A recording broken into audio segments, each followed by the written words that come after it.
नमस्ते बच्चों, मैं Tripti Sangani Saraswati group of education channel, जो आपकी एजुकेशन चैनल है, उसमें आप सभी का फिर से स्वागत करती हूँ। बच्चों, पिछले साल जब आप चौथी कक्षा में थे, तब आपका हिंदी विषय कृपाली मैडम ले रहे थे। अब आप 5th स्टैंडर्ड में आ गए हैं। यहाँ पर आपका हिंदी विषय मैं लेने वाली हूँ। मैंने आपको पहले ही बताया था, राइट? बच्चों, नया साल शुरू हो गया है। आप कहेंगे मैडम वो तो कब का शुरू हो गया है? अरे रे, मैं तो आपको हमारे शैक्षणिक साल की बात कर रही हूँ। हमारा शैक्षणिक साल शुरू हो गया है, तो क्या करना पड़ेगा? यस, पढ़ाई करनी पड़ेगी।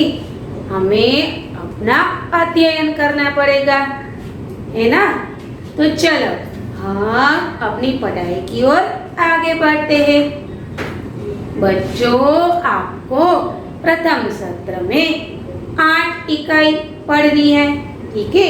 इकाई यानी चैप्टर, समझ में आया? इकाई यानी चैप्टर।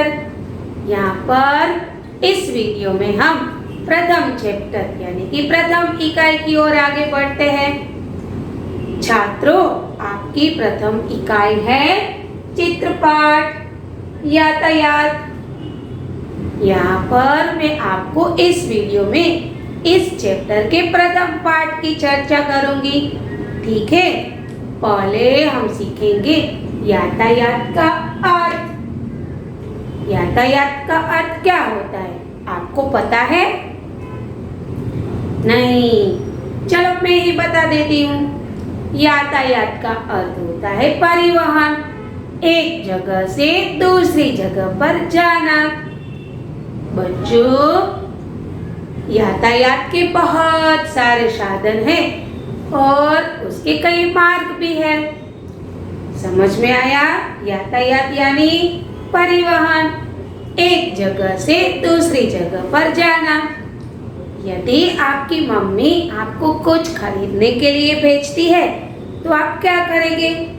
या तो आप चल कर जाएंगे या तो आप साइकिल पर जाएंगे। यानी कि यातायात का पहला साधन है साइकिल, जो आपने इस्तेमाल किया है ना? तो चलो अब हम परिवहन के मार्ग की चर्चा करते हैं। परिवहन के 3 मार्ग हैं, जल मार्ग, हवाई मार्ग और सड़क मार्ग। हम जल के माध्यम से एक जगह से दूसरी जगह जा सकते हैं। उसी प्रकार हम हवाई मार्ग से भी एक जगह से दूसरी जगह जा सकते हैं। और सड़क मार्ग तो आपको पता ही है, ज्यादातर सड़क मार्ग का ही इस्तेमाल होता है। बच्चों, यातायात का अर्थ तो आपने समझ लिया, लेकिन आपको पता है पुराने जमाने में यातायात के कौन से साधनों का इस्तेमाल होता था? यस, बताइए। नहीं, चलो मैं ही बता देती हूँ। पहले पशुओं का इस्तेमाल किया जाता था। एक जगह से दूसरी जगह जाने के लिए पशुओं का इस्तेमाल होता था। तांगा, बैलगाड़ी, ऊंट की सवारी, इन सारे पशुओं को जोता जाता था और परिवहन किया जाता था। लेकिन धीरे धीरे कर जल मार्ग, हवाई मार्ग का आविष्कार हुआ और फिर नए नए साधनों का भी आविष्कार होने लगा। फिर उसमें भी 2 पहियों वाले साधन, 3 पहियों वाले साधन, 4 पहियों वाले साधन और उससे अधिक पहियों वाले साधनों का निर्माण हुआ। तो बच्चों, आपके चित्रपाठ के अंदर 2 चित्र दिए गए हैं। एक ही चित्र में 2 कंबाइंड चित्र दिए गए हैं। एक बाघ का चित्र है और एक यातायात के साधनों का चित्र है। ठीक है, तो बच्चों पहले हम इस पाठ के अंदर पीपीटी के द्वारा यातायात के चित्र का वर्णन करेंगे। तो चलिए मेरे साथ, मैं आपको यातायात के साधन की ओर ले चलती हूँ। चलो बच्चों, अब हम अपने चित्र पाठ का अवलोकन करते हैं और चित्र वर्णन देखते हैं। पहले हम यहाँ पर यातायात के साधनों के बारे में चर्चा करेंगे। आपको चित्र में दिखाई दे रहा होगा कि सड़क पर मोटर कार और 2 स्कूटर दिखाई दे रहे हैं, है कि नहीं? यस, आसमान में विमान और हेलीकॉप्टर है। पटरी पर ट्रेन जा रही है ना? देखिए, आप अच्छे से देख सकते हैं कि ट्रेन, हेलीकॉप्टर, विमान, कार और स्कूटर ये सभी यातायात के साधन हैं, जिसका इस्तेमाल एक जगह से दूसरी जगह पर जाने के लिए होता है। अब आगे देखते हैं। देखिए, सड़क पर बस और रिक्शा जा रहा है। आपको बता दूं, सड़क मार्ग पर बस सबसे बड़ा यातायात का साधन है। इसमें 60 लोग मुसाफरी कर सकते हैं। समझ में आया बच्चों? सड़क मार्ग पर बस सबसे बड़ा साधन है और इसमें अधिक से अधिक 60 लोग मुसाफरी कर सकते हैं। फिर देखिए रिक्शों में 3 यात्री बैठ सकते हैं।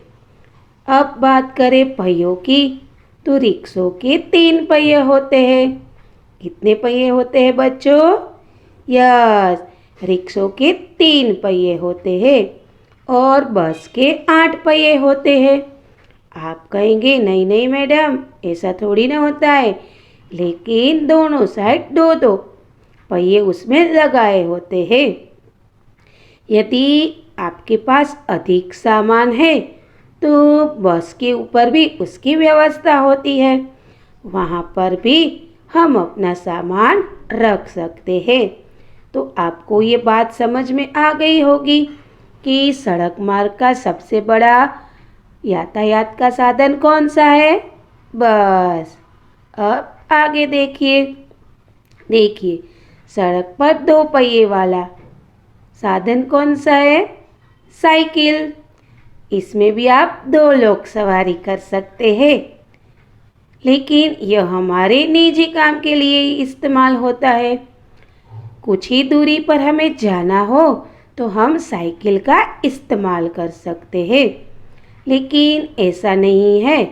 आज तो ऐसे बहुत सारे विक्रम स्थापित हो गए हैं कि लोग साइकिल की मुसाफरी दूर दूर तक करते हैं और रिकॉर्ड बनाते हैं।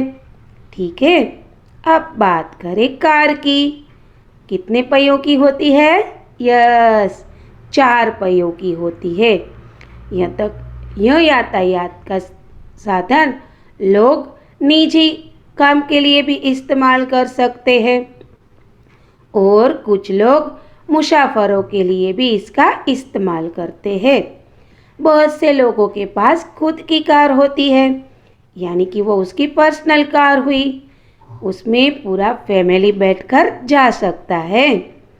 और दूसरे लोग मुसाफरों के लिए भी कार का इस्तेमाल करते हैं। ठीक है, वहाँ पर हमें किराया देना पड़ता है। क्या देना पड़ता है? किराया देना पड़ता है, यानी कि कार पर्सनल भी हो सकती है और दूसरों के लिए, यानी कि दूसरों की मुसाफरी के लिए भी इसका इस्तेमाल किया जा सकता है। जब दूसरों के लिए इसका इस्तेमाल होता है तब उसमें किराया देना पड़ता है। ठीक है, अब आगे देखते हैं। अरे देखिए, सड़क मार्ग का ये कैसा साधन? ट्रैक्टर। ज़्यादातर यह गाँव में होता है। और इसमें भी बहुत सारे लोग बैठकर जा सकते हैं। यह भी 6 पहियों वाला साधन है, यानी कि 4 से अधिक पहिए इसमें लगते हैं।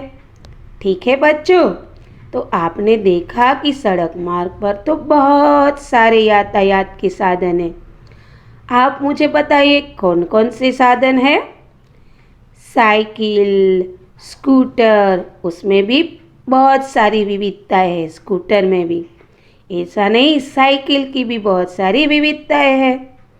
फिर रिक्शो, कार, बस, ट्रैवल्स, वैन, है ना। फिर ये ट्रैक्टर, ट्रक, ये सारे यातायात के साधन हैं जो एक जगह से दूसरी जगह जाते हैं। यहाँ तक कि कुछ का इस्तेमाल तो सामान की फेरबदली के लिए होता है, यानी कि एक जगह से दूसरी जगह यदि सामान पहुँचाना हो तो उसका इस्तेमाल किया जाता है।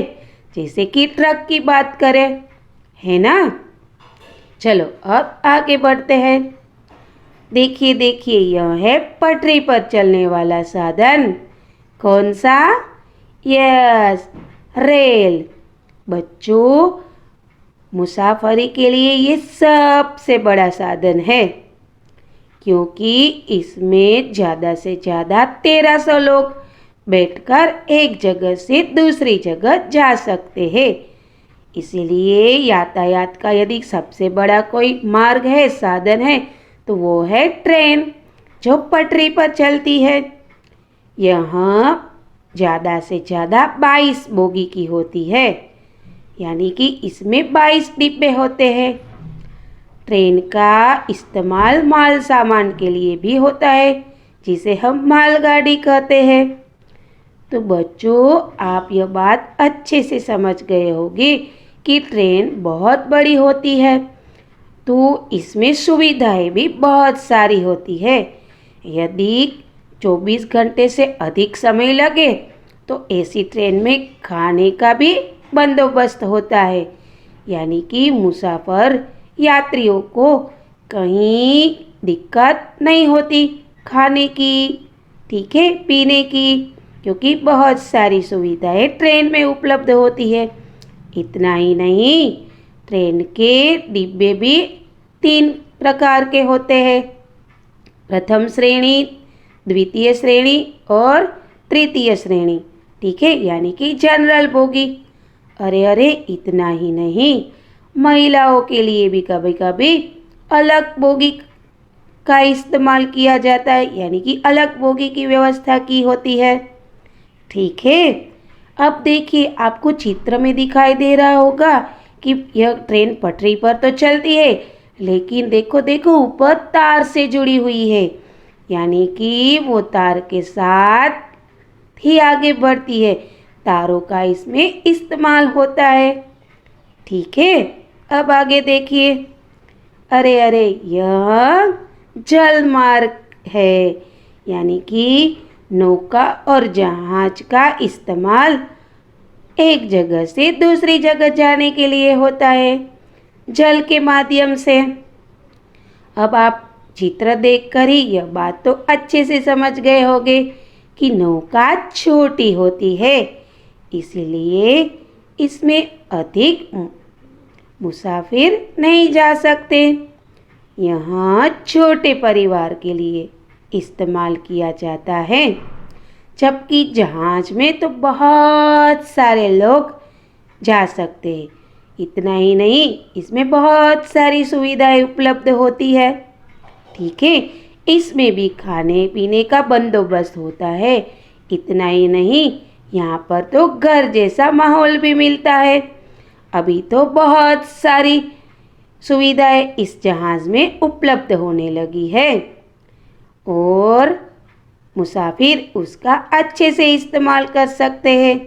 जैसे वो अपने घर में हो, ऐसा उसको एहसास हो सकता है। ठीक है, अब हम आगे बढ़ते हैं हवाई मार्ग की ओर। हवाई मार्ग में विमान का इस्तेमाल किया जाता है। ठीक है, इसमें भी बहुत सारे यात्री बैठ सकते हैं, लेकिन ट्रेन की तरह इसमें इतने ज़्यादा लोग नहीं बैठ सकते। यह हवाई मार्ग का साधन है सबसे बड़ा। ठीक है, इसमें भी बहुत सारी सुविधाएं उपलब्ध होती है खाने पीने की। ठीक है, टिकट में ही शायद इसका विवरण आ जाता है। अब आगे बढ़ते हैं। यह है हेलीकॉप्टर, जो हवाई मार्ग का दूसरा साधन है। ठीक है, इसका इस्तेमाल पर्सनल भी हो सकता है। लोग अपना खुद का विमान भी हेलीकॉप्टर इस्तेमाल कर सकते हैं, खुद परचेज कर सकते हैं, यानी कि खरीद सकते हैं। जब कोई सरकारी कामकाज हो तब नेता लोग इस हेलीकॉप्टर का इस्तेमाल कर सकते हैं। इतना ही नहीं, ज़्यादातर लोग यानी कि नेता लोग हेलीकॉप्टर का इस्तेमाल कर कर एक राज्य से दूसरे राज्य में और एक देश से दूसरे देश में जाते हैं। इतना ही नहीं, जब देश पर कोई आफत आती है तब भी इस हेलीकॉप्टर का इस्तेमाल किया जाता है। हेलीकॉप्टर के माध्यम से फूड पैकेट का वितरण भी होता है, लेकिन ये मुसीबतों के वक्त। ठीक है, चलो अब आगे देखते हैं। अब हम बात करेंगे टिकट की। कहाँ कहाँ पर टिकट लगती है? बस में, ट्रेन में और विमान में। इन तीनों जगह पर टिकट लगता है। और आप बच्चों इस चित्र में देख सकते हैं कि टिकट में बहुत सारी जानकारी दी गई है। देखिए, पहले तो हम जीएसआरटीसी का मतलब समझेंगे। जीएसआरटीसी का मतलब होता है Gujarat state road transport company. Gujarat state road transport company. ठीक है, यह अहमदाबाद डेपो से ली गई है। यानी कि यह देखो, आप नीचे देख सकते हैं, यह एक्सप्रेस बस की टिकट है। यानी कि एक्सप्रेस बस जो जाती है उस बस का टिकट है। कहाँ से कहाँ तक का है? तो अहमदाबाद से पेटलाद तक का है। फिर अहमदाबाद से पेटलाद तक का टोटल डिस्टेंस कितना है? तो 7070 किलोमीटर्स। यानी कि अहमदाबाद से पेटलाद जाने के लिए हमें 7070 किलोमीटर्स पार करना पड़ेगा। ठीक है, फिर देखिए इस टिकट का दाम कितना है? 75 रुपीज़ है ना। तो 75 रुपीज़ हमें इस अहमदाबाद से पेटलाद जाने के लिए चुकाने पड़ेंगे। तो बच्चों, आप इस टिकट को अच्छे से समझ गए होंगे। ऊपर लिखा हुआ है ये गुजरात की बस है, यानी कि Gujarat state road transport company. Ahmedabad depot से ये खरीदी गई है, क्योंकि यह अहमदाबाद से पेटलाद की ओर जा रही है, इसीलिए। और उन दोनों के बीच का डिस्टेंस कितना है? 7070 किलोमीटर्स। ठीक है, अब आगे टिकट देखते हैं। ये किस जगह का टिकट है? यहाँ रेल का टिकट है। ठीक है, यहाँ कहाँ से कहाँ तक का है? तो यह अहमदाबाद जंक्शन से नांदोल देहगाम तक की टिकट है। यानी कि अहमदाबाद जंक्शन से नांदोल तक जाना है। यहाँ जनरल टिकट है। ठीक है, जनरल यानी कि जनरल बोगी की टिकट है। और उसके नीचे लिखा है यह 30 किलोमीटर की दूरी पर आया हुआ है। यानी कि अहमदाबाद जंक्शन से नांदोल देहगाम जंक्शन तक जाना है। वो 30 किलोमीटर पार करना है। इसकी टिकट का दाम है 8 रुपये। यानी कि 30 किलोमीटर के लिए 8 ही रुपये हमें भुगतान करने पड़ेंगे। ठीक है, और ये कब जाने वाली है तो आप अंत में देख सकते हैं यह 3:36 यानी कि 3:36 को जाने वाली है। ठीक है, इसका आप अच्छे से ब्यौरा कर सकते हैं और आपको समझ में आ सकता है।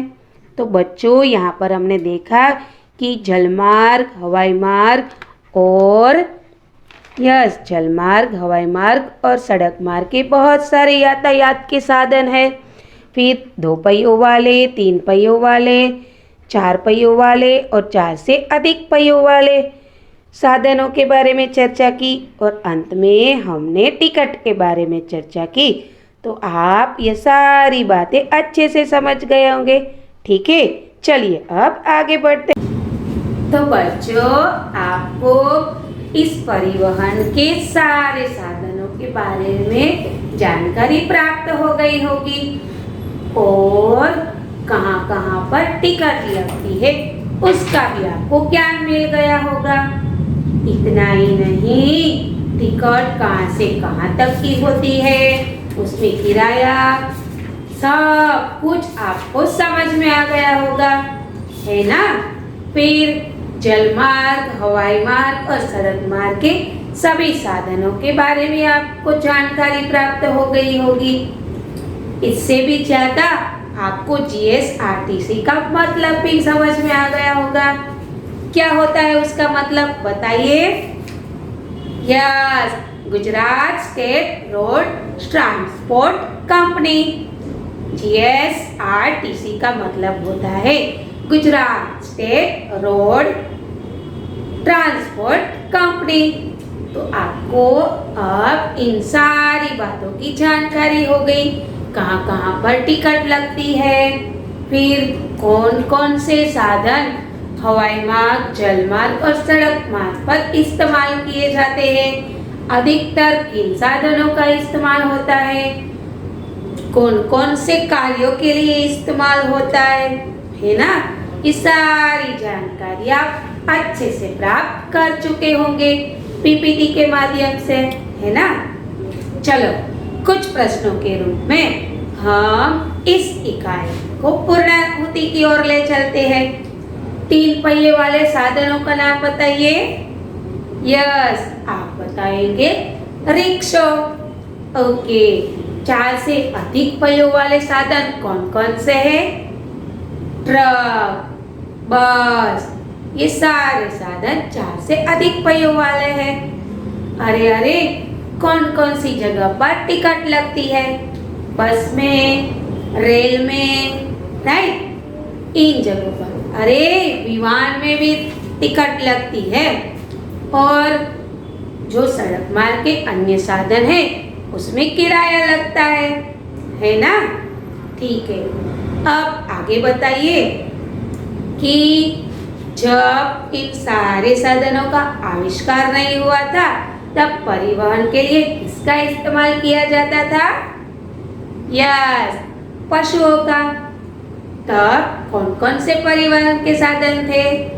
आप बताएंगे टांगा, बैलगाड़ी, ऊंट की सवारी, है ना। ओके, चलो अब लास्ट यानी कि अंतिम प्रश्न, क्या आपको यह चित्रपाठ पढ़ने में मजा आया? आप बताएंगे यस, हमें मजा आया। तो जब हमें किसी चीज में मजा आता है तो वो चीज हमें आसानी से याद रह जाती है ना। तो मैं आशा करती हूँ कि आपको भी यह चित्रपाठ अच्छे से समझ में आ गया होगा कि कौन कौन से साधन है, कितने पहियों वाले हैं, किसमें टिकट लगती है, किसमें किराया लगता है ना। और यार, पहले के जमाने में किसका इस्तेमाल किया जाता था। ठीक है, इस टास्क के बाद आपको एक वर्कशीट दी जाएगी। वह वर्कशीट आपको अपनी बुक के अंदर सुंदर अक्षरों में कंप्लीट करना है। लेकिन किस तरह? आपको दिनांक दर्शानी है, विषय, विषयांक लिखना है, इकाई नंबर और इकाई का नाम लिखना है। बच्चों, आपको ये समझ में आ गया होगा कि इकाई यानी चैप्टर चलो अगले तास में फिर मुलाकात होगी। इसी चैप्टर के दूसरे पार्ट की चर्चा करेंगे।